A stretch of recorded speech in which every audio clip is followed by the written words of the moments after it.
Welcome back to expert with Gauri. Today we learn 10th standard algebra यामधील 5th chapter आपण पाहत आहोत probability. आज या व्हिडिओमध्ये आपण पाहणार आहोत प्रॅक्टिस सेट 5.2. एकदम इझी असा प्रॅक्टिस सेट आहे, फक्त थोडंसं लक्ष द्या म्हणजे अजून तुम्हाला तो इझी वाटेल. प्रॅक्टिस सेट 5.1 मध्ये आपण शिकलो होतो, जेव्हा आपण कॉइन टॉस करतो तेव्हा आपल्याला माहित असते हेड किंवा टेल पडेल, पण एक्झॅक्ट काय पडेल हे माहित नसते.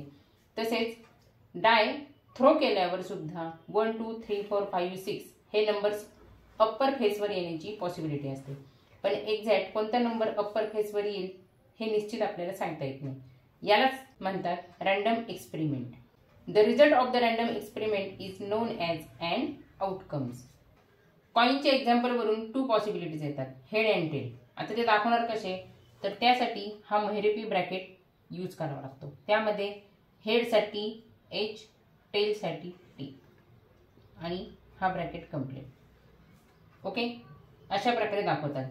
आता डाईजच्या एक्झाम्पलवरून कसं दाखवणार, तर पॉसिबिलिटीज आहे 1 2 3 4 5 6 अँड ब्रॅकेट कंप्लीट. ओके, अशा प्रकारे दाखवतात. हे आन्सर दाखवण्याची जी पद्धत आहे त्याला म्हणतात सॅम्पल स्पेस. यावरून सॅम्पल स्पेसची डेफिनेशन लक्षात घेऊ. The set of all possible outcomes of a random experiment is called the sample space and it is denoted by S or omega. Okay, omega साठी साइन आहे. Each element of sample space is called a sample point. The number of elements in the set S is denoted by n of S, means n into bracket S. If n of S is finite, then the sample space is said to be a finite sample space. Some examples are given in a textbook about coin, die and car. त्याचं तुम्ही फक्त reading जरी केलं तरी तुम्हाला ते नीट समजून जाईल. आपण डायरेक्ट प्रॅक्टिस सेट 5.2 ला स्टार्ट करूया. फर्स्ट क्वेश्चन पाहूया. For each of the following experiments right sample space S and the number of sample points n of S. आणि त्यामध्ये आपल्याला काही क्वेश्चन दिलेले आहेत. 1 coin and 1 die are thrown simultaneously. तर रिझल्ट काय असेल हे आपल्याला फाइंड आउट करायचं आहे. Then 2 digit numbers are formed using digits 2 3 and 5 without repeating a digits. यावरून आपल्याला काय काय फाइंड आउट करायला सांगितलेलं आहे, तर sample space S and the number of sample points म्हणजे n of S. पहिला क्वेश्चन आपण नीट समजून घेऊया. एकाच वेळी जर एक कॉइन आणि एक डाय थ्रो केले म्हणजे टाकले तर पॉसिबिलिटी काय असतील. कॉइन मधून पॉसिबिलिटीज काय काय असेल बघा, हेड आणि टेल. आणि डाय वरून पॉसिबिलिटी काय असेल 1 2 3 4 5 6 नंबर्स. ओके, आता आन्सर कसं लिहायचं पहा. आन्सर द सॅम्पल स्पेस, याला शॉर्ट मध्ये काय म्हणतो आपण, S for a coin. Okay, म्हणजेच S is equal to S म्हणजे सॅम्पल स्पेस. आता सांगितल्याप्रमाणे आन्सर आपल्याला या ब्रॅकेटमध्ये लिहायचं आहे. जेव्हा कॉइन आपण टॉस करतो तेव्हा पॉसिबिलिटी असते हेड किंवा टेलची, म्हणजेच head tail and bracket complete. Okay, आता या ब्रॅकेटमध्ये किती नंबर्स आलेले आहेत बघा, 1 and 2. त्यामुळे therefore n of S is equal to 2. आता डाय जर का थ्रो केला तर रिझल्ट काय असेल ते पाहूया. The sample space for a die, तर S is equal to into bracket die जर का थ्रो केला तर पॉसिबिलिटी काय असणार आहे 1 to 6 number on the upper face. म्हणजे इथे आपल्याला आन्सर असेल इथे 1 2 3 4 5 6 and bracket complete. Okay, therefore n of S is equal to, आता इथे किती नंबर्स आलेले आहेत 1 2 3 4 5 6. त्यामुळे answer n of S is equal to 6. आता then if a coin is tossed and a die is thrown simultaneously, तर sample space काय असणार आहे आणि n ऑफ S काय असणार आहे हे आपल्याला फाइंड आउट करायचं आहे. ओके, हे मी पहिले राईट डाऊन करून घेते. If a coin is tossed and a die is thrown. हे एकाच वेळेस म्हणून सायमल्टेनियसली हा वर्ड यूज करायचा आहे.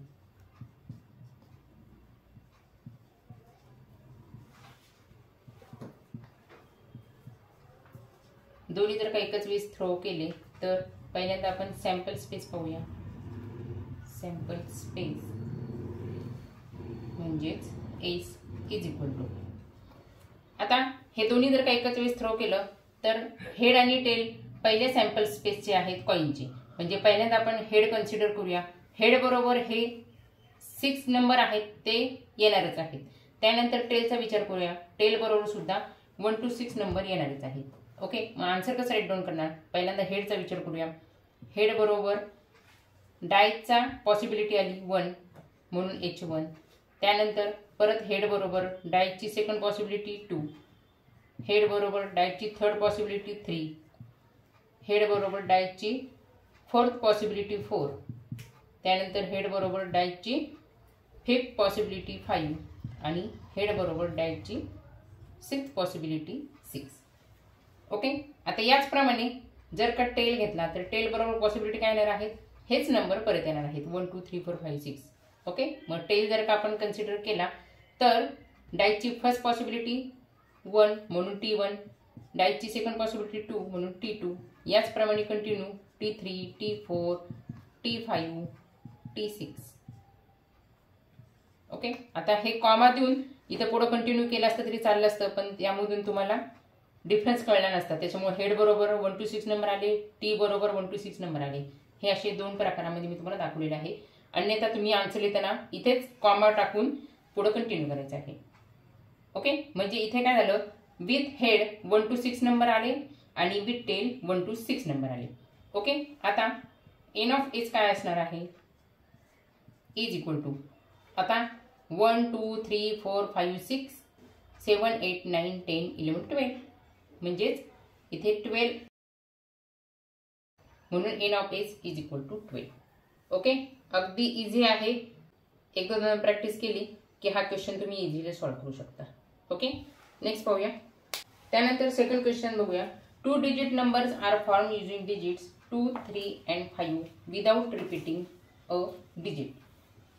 2 digit numbers formed using digits 2 3 5 without repeating the digit. आपल्याला फक्त 3 डिजिट दिलेले आहे 2 3 and 5.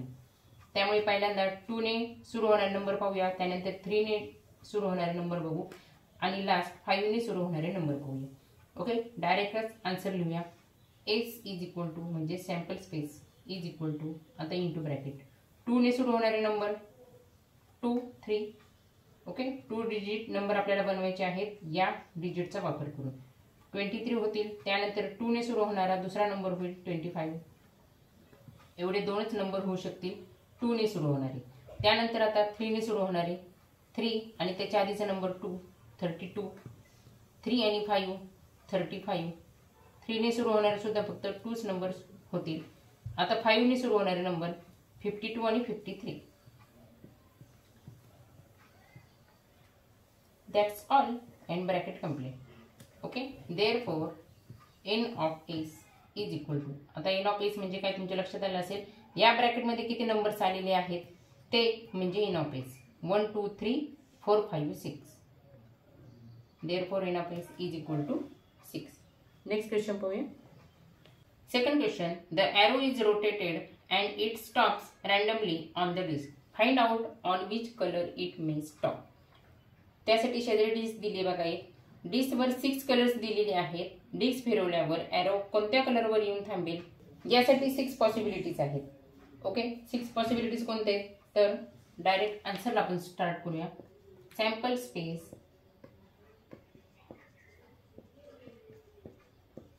Is equal to there are 6 colours on the disc. Okay, शेजारची डिस्क बघा आणि त्यामध्ये किती कलर्स आलेले आहेत तर 6 कलर आलेले आहेत. कोणते ते आपण यामध्ये लिहिणार आहोत.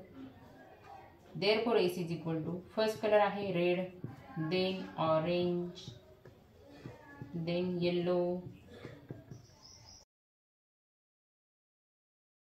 Blue, green and last purple and bracket complete. Okay, arrow may be stopped on any of the given 6 colors.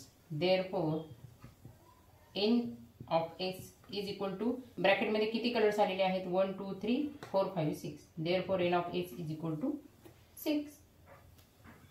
म्हणजे arrow कोणत्या कलर वरती येऊन स्टॉप होईल त्यासाठी 6 पॉसिबिलिटी दिलेली आहेत आणि हेच आपल्याला क्वेश्चन मध्ये विचारलेले आहे.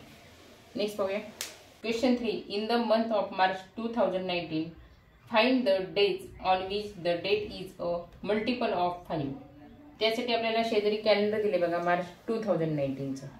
ओके, क्वेश्चन काय विचारला आपल्याला, मार्च 2019 चे कॅलेंडर दिलेले आहे तर त्यातील 5 च्या पट्टीतील डेट्सचे डेट्स कोणते आहेत हे फाइंड आउट करायचे आहे. त्यासाठी आपल्याला पहिल्यांदा 5 च्या टेबल मधील नंबर्स फाइंड आउट करावे लागतील from the calendar March 2019. Okay, answer.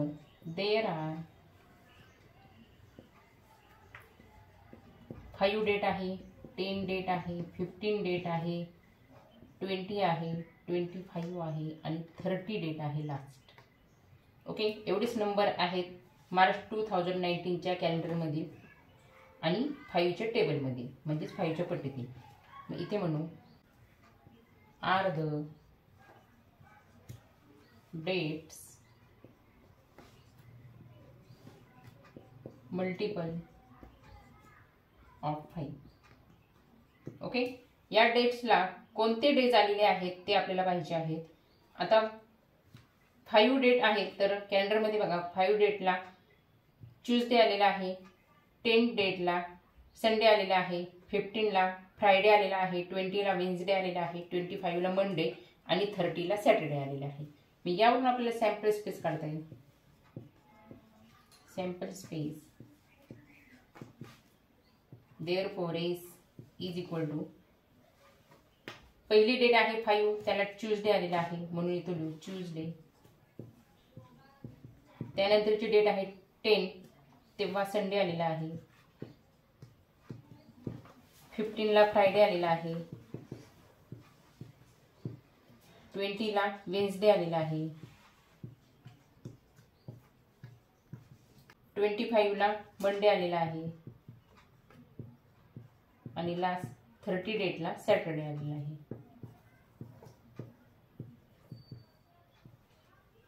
Okay, म्हणजेच इथे एन ऑफ एस काय असणार आहे 1 2 3 4 5 6. ओके, प्रश्न नीट वाचायला शिका तुम्ही. प्रश्न काय विचारलाय बघा इथे, on which the date is a multiple of 5. म्हणजे कोणत्या दिवशी, कोणत्या दिवशी म्हणजेच आपल्याला इथं डेज फाइंड आउट करावे लागणार होते. कोणत्या दिवशी 5 च्या पट्टीतील डेट आलेले आहेत. ट्यूसडेला आलेली आहे, Sunday, Friday, Wednesday, Monday, Saturday. त्यामुळे इथं एस मध्ये हे डेज आले. चुकून जर का तुम्ही क्वेश्चन नीट वाचलं नाही तर तुम्ही, मला खात्री आहे एस मध्ये तुम्ही हेच लिहिले असते 5 10 15 20 25 30. ओके, त्यामुळे प्रश्न नीट काळजीपूर्वक वाचायला शिका, त्यानंतरच आन्सर राईट डाऊन करा. आणि N of S is equal to 6. 6 day आलेले आहेत म्हणून N of S is equal to 6. Last question. Question 4. Form a road safety committee of 2 from 2 boys B1 B2 and 2 girls G1 G2. Complete the following activity to write the sample space. या question मध्ये activity complete करण्यास सांगितलेले आहे. 2 माणसांची committee बनवायची आहे, त्यासाठी 2 मुले आणि 2 मुली दिलेल्या आहेत. तर खालील प्रश्नांची उत्तरे देऊन ऍक्टिव्हिटी कंप्लीट करायची आहे. ए मध्ये कोणता क्वेश्चन विचारला बघूया.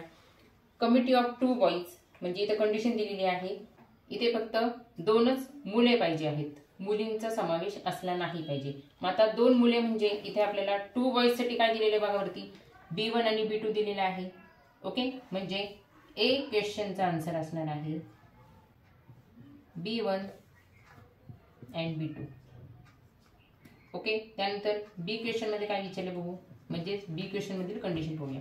कमिटी ऑफ 2 गर्ल्स, आता इथे 2 मुली पाहिजे आहेत, इथे मुलांचा समावेश असला नाही पाहिजे. गर्ल्ससाठी त्यांनी आपल्याला ऑप्शन दिलेले आहेत G1 आणि G2, त्यामुळे इथे आन्सर येईल G1 G2. ओके, आता सी क्वेश्चनमध्ये काय विचारले, committee of 1 boy and 1 girl. आता इथे मात्र 2 एक्स्ट्रा ऑप्शन आपले तयार होतील. एक मुलगा पाहिजे आणि एक मुलगी पाहिजे, आणि मुलांसाठी B1 B2 दिलेले आहेत, मुलींसाठी G1 G2 दिलेले आहेत. मग इथे ऑप्शन कसा तयार होईल बघा, एक मुलगा एक मुलगी म्हणजे B1 पण घेऊ शकतो आणि त्याच्या जोडीने G1 सुद्धा घेऊ शकतो. जर का B1च हा मुलगा असेल तर त्याला दुसरा ऑप्शन पण आहे गर्लसाठी G2. ओके, आता B1 बरोबर G1 G2 येऊ शकतो, तर B2 सुद्धा येऊ शकतो की, मग B2 बरोबर G1 येईल. ओके, आणि B2 बरोबर दुसरा ऑप्शन आहे G2. ओके, म्हणजे कमिटी ऑफ 1 बॉय आणि 1 गर्ल जर का करायची असेल तर ऑप्शन काय आहे, B1 G1, B1 G2, B2 G1 आणि B2 G2. ओके, मग यावरून सॅम्पल स्पेस काय तयार होईल बघा, वरील तिन्ही प्रश्नांच्या उत्तरावरून आपल्याला सॅम्पल स्पेस ठरवता येईल. Therefore sample space is equal to S is equal to into bracket पहिल्या क्वेश्चनचा आन्सर B1 B2, म्हणजे पहिल्या क्वेश्चनवरून एक ऑप्शन मिळाला B1 B2. आता इथे मी कॉमा दिलाय, कॉमा नाही दिला तरी चालेल, डायरेक्ट B1 B2 आणि G1 G2 घेता येईल. ओके, आणि दुसऱ्या ऑप्शनसाठी बी क्वेश्चनचा आन्सर G1 G2. ओके, आणि तिसऱ्या प्रश्नाचा आन्सर म्हणजे सी क्वेश्चनचा आन्सर. यामध्ये जे 4 ऑप्शन आहेत ते इथं कंटिन्यू करू. पहिला ऑप्शन आहे B1 G1, त्यानंतर B1 G2, त्यानंतर B2 G1 आणि B2 G2. Bracket complete.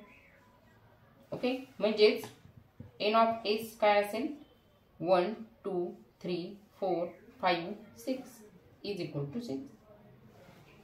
Okay, अशा प्रकारे प्रॅक्टिस सेट 5.2 आपलं कंप्लीट झालेलं आहे. एकदम इझी होता, व्यवस्थित लर्न करून ठेवा, कारण की प्रॅक्टिस सेट 5.3 मध्ये थोडेसे कॉम्प्लिकेटेड क्वेश्चन्स आहेत आणि याच वरती आधारित असणार आहेत. त्यामुळे याचा अभ्यास व्यवस्थित लर्न करून ठेवा, म्हणजे 5.3 प्रॅक्टिस सेट सॉल्व्ह करताना तुम्हाला इझी होईल.